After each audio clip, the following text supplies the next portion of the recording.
Assalamualaikum warahmatullahi wabarakatuh.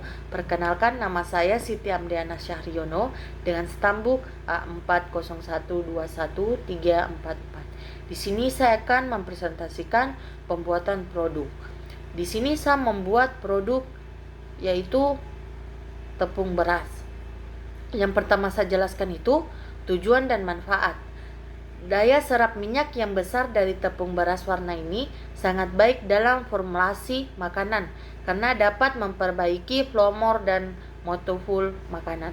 Yang kedua, tepung beras yang dibuat sendiri terjamin dan lebih bersih, sehat, dan berkualitas tinggi. Ketiga, menjelaskan produser pembuatan tepung beras. Keempat, menjelaskan atau mengomunikasikan hasil percobaan. Yang kedua, alat dan bahan. Tabel yang pertama itu alat beserta kegunaannya. Alat yang saya gunakan yang pertama adalah baskom sebagai tempat menyimpan beras dan merendam beras. Baskom jaring plastik untuk sebagai tirisan beras. Nampan plastik dan kain tempat menjemur beras. Baskom kecil sebagai tempat beras yang telah dijemur. Sendok untuk memindahkan beras ke dalam blender. Blender untuk menjadikan serbuk putih. Saringan plastik sebagai tempat menghaluskan. Kompor panci spatula untuk memasak tepung beras. Tabel yang kedua, bahan beserta jumlah yang digunakan. Bahan yang pertama saya gunakan itu adalah beras. Beras saya gunakan sekitar 1/2 atau disebut dengan setengah kaleng susu. Yang kedua, air. Air digunakan secukupnya atau takarkan sesuai dengan beras yang telah kita gunakan. Yang ketiga, lampiran pembuatan.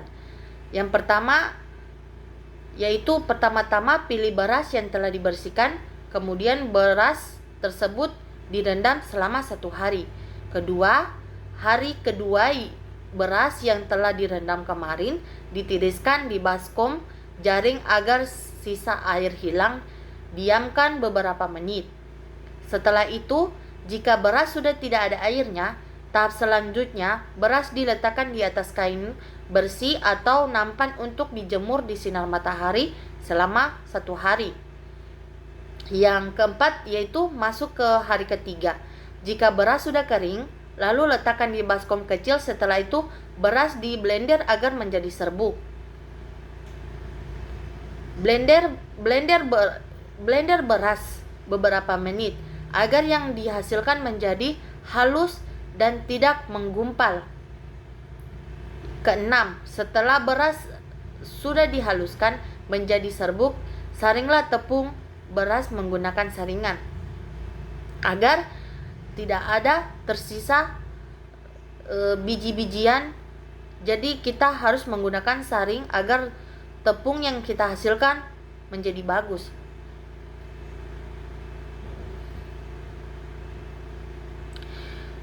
Selanjutnya, setelah tepung sudah menjadi halus dan lembut, tepung masukkan ke dalam panci lalu dioseng hingga 1 menit.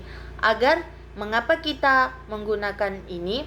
Mengapa kita harus oseng tepung beras yang telah kita haluskan tadi? Agar penggunaan tepung bisa awet atau bertahan lama.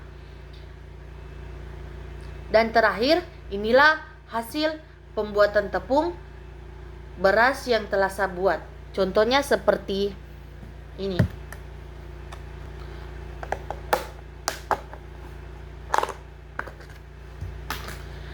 Hasilnya seperti ini. Inilah tepung beras yang saya buat sampai 3 hari.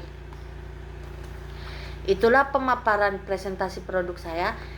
Sekian dari saya. Assalamualaikum warahmatullahi wabarakatuh.